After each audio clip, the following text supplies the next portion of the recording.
Coworking space एक ऐसा sector है जो कि बहुत तेजी से यहाँ पे ग्रो करते हुए दिख रहा है और उसमें अगर लिस्टेड प्लेयर देखेंगे तो बहुत ही चुनिंदा प्लेयर है और वो भी बहुत तेजी से यहाँ पे ग्रो करते हुए दिख रहे हैं। नमस्ते दोस्तों, मैं स्वागत करता हूँ आपका संदीप आउटी ग्रोइंग कम्युनिटी में। आज की वीडियो में देखेंगे EFC लिमिटेड के बारे में। उसके फिलहाल रिजल्ट आया है, उसके बाद में उसका कॉन कॉल हुआ है और उसके साथ साथ कॉन कॉल में क्या यहाँ पे जो डिस्कस हुआ है उसके बारे में चर्चा करेंगे। कैसा फ्यूचर का आउटलुक बनता है इसके बारे में डिस्कस करेंगे और इसके बाद में कंपनी का फ्यूचर प्रेडिक्शन क्या है, कैपेक्स का प्लान क्या है, इन सभी के बारे में चर्चा करेंगे। लेकिन जैसे कि हम हमेशा कहते हैं, लर्निंग है तो ही अर्निंग है। चलिए कुछ नया सीखते हैं। दोस्तों सबसे पहले इन शॉर्ट में कंपनी का बिजनेस समझते हैं, उसके बाद में कैसे फ्यूचर आउटलुक है और कैसे डील बने इसके बारे में चर्चा करेंगे। देखिए पहले तो यहाँ पे कंपनी के बेसिकली 3 सेगमेंट होते हुए दिख रहे हैं। यहाँ पे उनका जो है पहला सेगमेंट जो है मैनेजर्स ऑफिसेस, यानी यहाँ पे ऑफिस जो है वो रेंटल बेसिस पे देते हैं। और जैसे कि किसी कंपनी को अपना नया ऑफिस नए सिटी में यहाँ पे डेवलप करना है तो ये क्या करती है, on behalf of then all office की अरेंजमेंट करती है और उसके हिसाब से पर सीट के यहाँ पे जो है वो चार्जेस जो है किए लिए जाते हैं।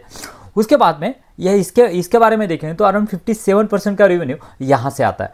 उसके बाद में डिज़ाइन एंड बिल्ड, यानी अगर आप कहीं पे ऑफिसेस वगैरह डेवलप कर रहे हो तो आपका पूरा इंटीरियर का काम ये कंपनी करके देती है। ये अराउंड 37% कंट्रीब्यूट करता है in terms of the revenue. यहाँ पे तो लास्ट क्वार्टर से इन्होंने नया एक वर्टिकल चालू किया है, फर्नीचर।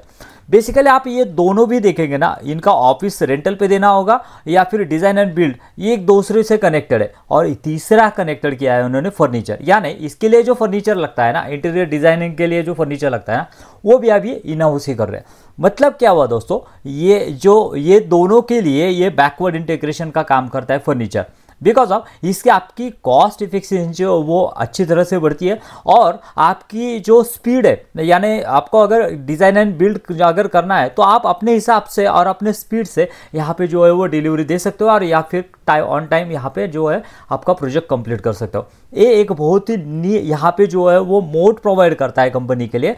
उसके बाद में दोस्तों यहाँ पे जानेंगे कि कंपनी का Q1 का कैसे रिजल्ट आया और कंपनी ने क्या गाइडेंस दिया था, Q1 का कैसे रिजल्ट आया और कंपनी का अभी कॉन कॉल हुआ है, कॉन कॉल में क्या बताया, इन सभी के बारे में डिटेल में चर्चा करेंगे और उससे समझ में आएगा, सेंस बनेगा किस तरह का यहाँ पे आउटलुक जो है बन रहा है। चलिए दोस्तों यह है कंपनी का Q1 का रिजल्ट। यहाँ पे देखेंगे Q1 2025 में रेवेन्यू था 102 करोड़, ये मिलियन में हम यहाँ पे करोड़ में कन्वर्ट करेंगे और इस यहाँ पे Q1 2026 में हो चुका है अभी 220 करोड़, यानी यहाँ पे देखेंगे तो 115% की फिनोमिनल ग्रोथ यहाँ पे कंपनी के ऊपर देखने को मिलती है।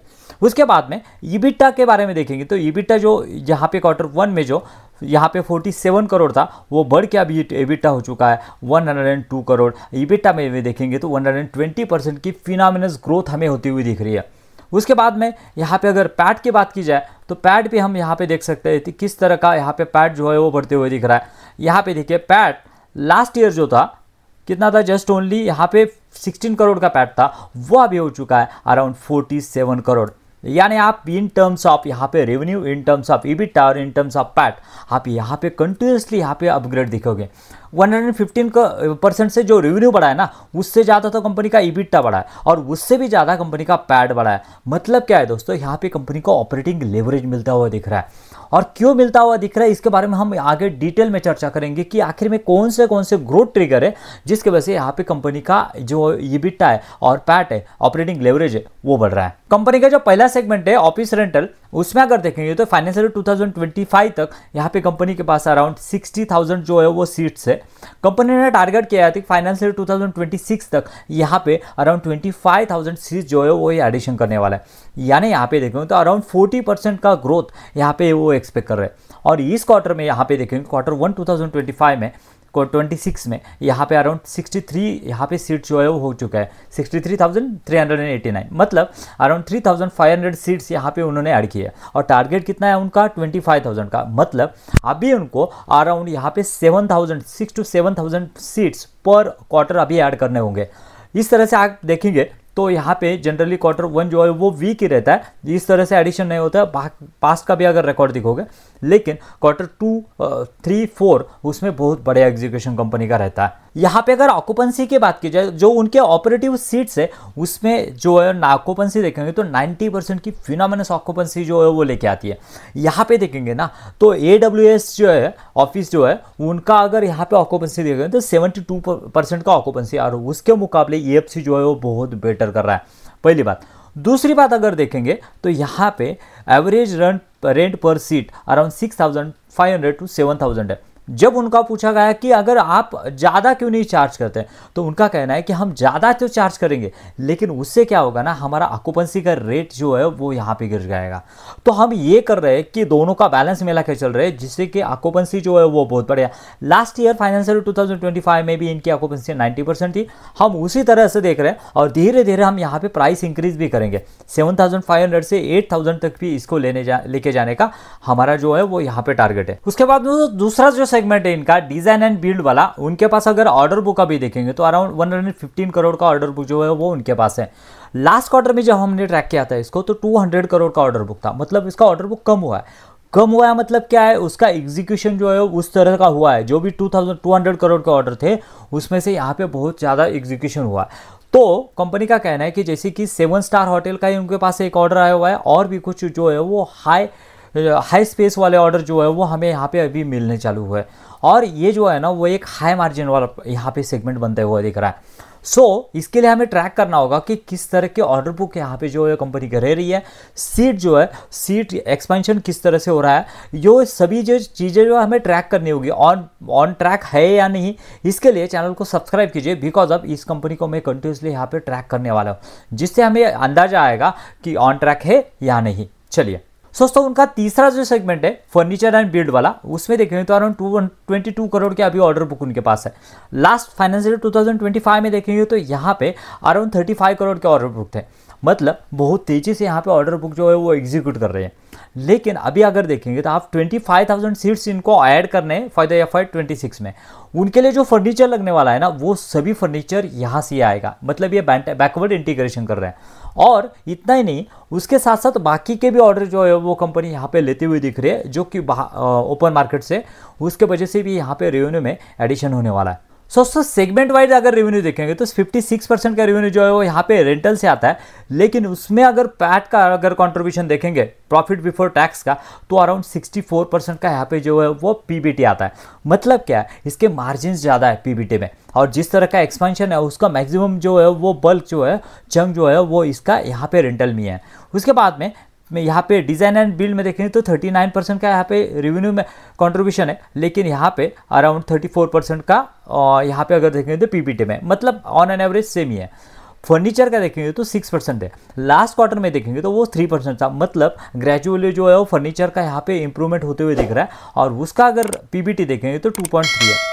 धीरे धीरे जैसा अभी क्या हुआ है ना, actually front end of front जो है वो कॉस्ट लेनी पड़ी है, मतलब पूरा फर्नीचर का आपको यहाँ पे अगर मशीनरी बिठाना है या फिर आपको एम्प्लॉय वगैरह हायर करना है तो वो सब अपफ्रंट लेना पड़ा है। उसकी वजह से यहाँ पे आपको यहाँ पे मार्जिन्स में यहाँ पे प्रेशर दिखेगा, लेकिन जैसे जैसे आपका वॉल्यूम बढ़ेगा ना वैसे वैसे यहाँ पे जो है मार्जिन्स एक्सपांड होने के पॉसिबिलिटीज़ है। और उसी वजह से मैनेजमेंट कह रहा है कि हमारा जो पैट है ना, पैट मार्जिन जो है वो भी बढ़ने वाला है, और ऐसे ऑब्वियसली EBITDA भी बढ़ने वाला है। दोस्तों, ज्योग्राफिकल प्रेजेंस की बात की जाए तो यहाँ पे देख सकते हैं कंपनी अभी जो है वो पैन इंडिया लेवल पे पहुंचने का ट्राई कर रही है और धीरे धीरे एक्सपांड कर रही है ऑल ओवर द इंडिया।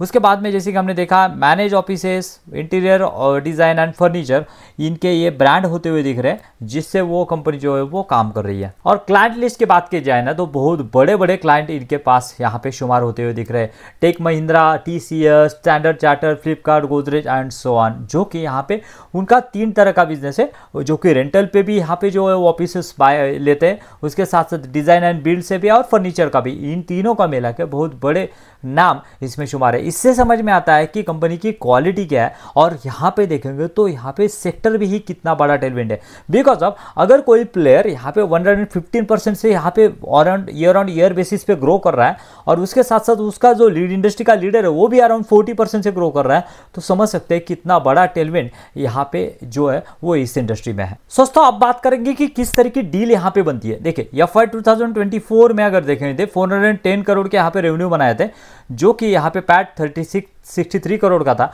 और पैट मार्जिन देखेंगे तो 15% के थे। यहाँ पे FY25 में बहुत बढ़िया इंप्रूवमेंट हुआ है। अराउंड 60% की ग्रोथ के साथ में कंपनी ने 657 करोड़ का यहाँ पे रेवेन्यू बनाया और पैट बनाया है 141 का। और पैट मार्जिन से अगर देखें तो 22% के पैट मार्जिन से यहाँ पे all over the year on year basis पे बनाया। और यहाँ पे अगर देखें ना, पैट में अराउंड 123% की ग्रोथ है, ये रेवेन्यू में 60% की ग्रोथ है और EBITDA में 80% की ग्रोथ है।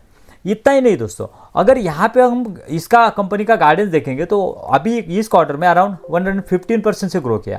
अभी हम कंजर्वेटिवली हम अगर कहते हैं कि 70% से ये कंपनी ग्रो कर सकती है, तो यहाँ पे अगर देखें तो कंपनी का पैकेज, अभी का पैकेज क्या है देखिए, अराउंड 23 का पैकेज जो है वो कंपनी का अभी चल रहा है पैकेज रेशियो। और अगर ये कंपनी 70% से ग्रो करती है, जो कि कंजर्वेटिव एस्टिमेट है, तो यहाँ पे देखें तो उसका पैकेज जो है वो जस्ट ओनली 13.52 आएगा। और पैट मार्जिन हम कहेंगे कि ये सेम रहेंगे। कंपनी का कहना है कि 20 to 25% के पैट मार्जिन के साथ हम काम करेंगे। उसके बाद में दोस्तों एक बात है कि कंपनी का अभी एस्टिमेट यहाँ पे जो रेवेन्यू जो आता है FY26 के लिए अराउंड 1117 करोड़ का, जो कि यहाँ पे कंपनी ने कहा अभी कितना किया क्वार्टर 1 में, अराउंड यहाँ पे 220 करोड़, यानी 20% का रेवेन्यू जो है कंपनी का हो चुका है। यानी ऑल ओवर तो यहाँ पे देखेंगे तो ऑन ट्रैक सभी चीज़ें जो है वो जाती हुई दिख रही है यहाँ पे देखेंगे। और उसके बाद में पहला तो कंपनी का कहना है कि 25,000 सीट्स हम ऐड करेंगे, 3,500 ऐड किए हैं और बाकी के भी कंपनी की जो कहना है अराउंड 7,000 हम यहाँ पे आराम से कर सकते हैं एवरी क्वार्टर। पहली बात रेवेन्यू के बारे में देखें तो 20% ऑलरेडी कंपनी ने रेवेन्यू जो है वो अचीव किया हुआ है और उस तरह से ऑन ट्रैक जो है कंपनी जाती हुई दिख रही है। दूसरी और एक कंपनी का EBITDA मार्जिन जो है वो बढ़ने वाला है, पैट मार्जिन बढ़ने वाला है, बिकॉज ऑफ कंज्यूमर का सेगमेंट जो है, फर्नीचर का जो सेगमेंट है वो 3% कंट्रीब्यूट करता था, अभी 6% कंट्रीब्यूट करता है और धीरे धीरे जो जैसे जैसे बढ़ेगा ऑपरेटिंग लेवरेज भी इसको मिलने वाला है। सो दोस्तों मुझे लग रहा है कि एक बढ़िया जो ऑलरेडी सेक्टर बढ़िया कर रहा है और ये स्टॉक भी उसमें मार्केट लीडर है in terms of growth. Office का AWS ऑफिस का अगर देखेंगे तो उसके सीट्स ज़्यादा है, लेकिन जो छोटा बेस है उस पर बहुत तेज़ी से यहाँ पे जो कंपनी काम कर रही है और तीनों सेगमेंट जो है वो बहुत प्रॉमिसिंग लग रहा है। सो आपको वीडियो कैसा लगा? वीडियो अच्छा लगा है तो लाइक कर दो। Thank you very much. जय हिंद।